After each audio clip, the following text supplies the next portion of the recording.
Afternoon students. आज हम आपको पोएम थर्ड एक्सप्लेन करेंगे ऑन एज ब्लाइंडनेस, यानी कि अपने अंधेपन पर, जिसके पोइट हैं जॉन मिल्टन। ठीक है स्टूडेंट्स, हम आपको दो पोएम एक्सप्लेन कर चुके हैं, ये आपकी तीसरी है ऑन एज ब्लाइंडनेस। इसको जॉन मिल्टन ने लिखा हुआ है। ये उनकी स्वयं के बारे में पोएम है, उन्होंने अपने बारे में कविता लिखी है। जॉन मिल्टन बचपन से ही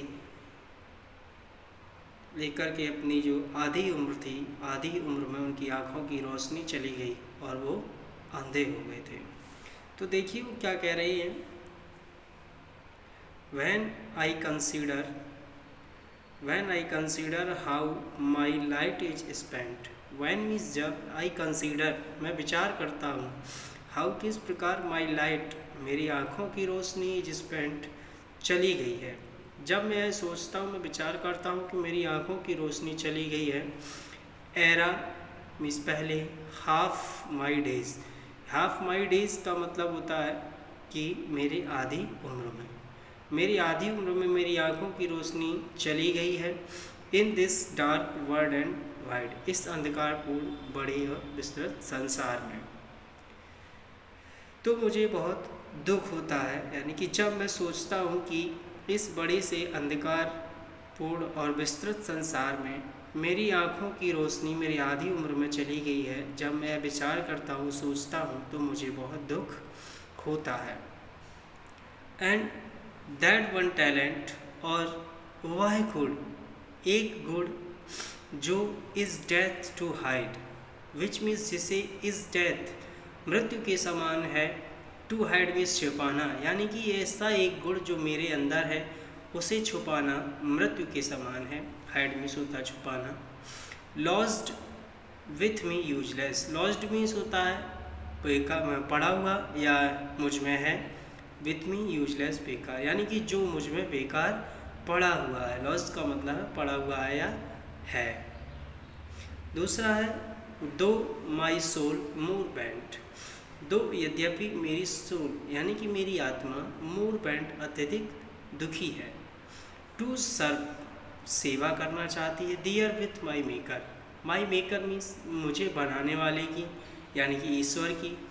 एंड प्रेजेंट, और प्रस्तुत करना चाहती है माई ट्रू अकाउंट, अपना सच्चा लेखा जोखा। लेस्ट, ऐसा ना हो कि ही रिटर्निंग चाइल्ड, चाइल्ड का मतलब होता है डांटना। ऐसा ना हो कि जब मैं वहाँ उसके पास पहुँचूँ तो वह मुझे डांटे।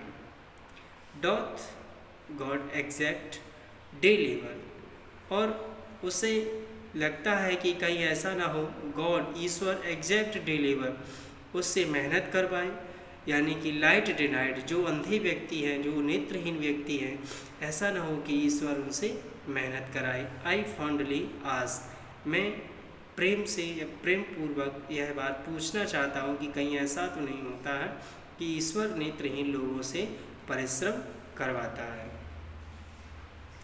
तीसरा स्टेंजा है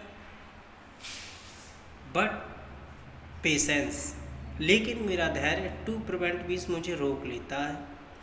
दैट मरमर, उस बड़बड़ानेपन को, यानी कि जो मैं बड़बड़ा रहा था कि ऐसा तो नहीं है, नेत्रहीन व्यक्ति से ईश्वर मेहनत करवाता है, परिश्रम करवाता है, इस बड़बड़ानेपन को मेरा धैर्य रोक लेता है। सून रिप्लाइज, और शीघ्र ही उत्तर देता है। God doth need either man's work और हिज ऑन गिफ्ट्स, यानी कि ईश्वर को doth need, not need means आवश्यकता नहीं होती है, आइदर मैंस वर्क या व्यक्ति के कार्य की, व्यक्ति के परिश्रम की, और ना ही उसके उपहारों की।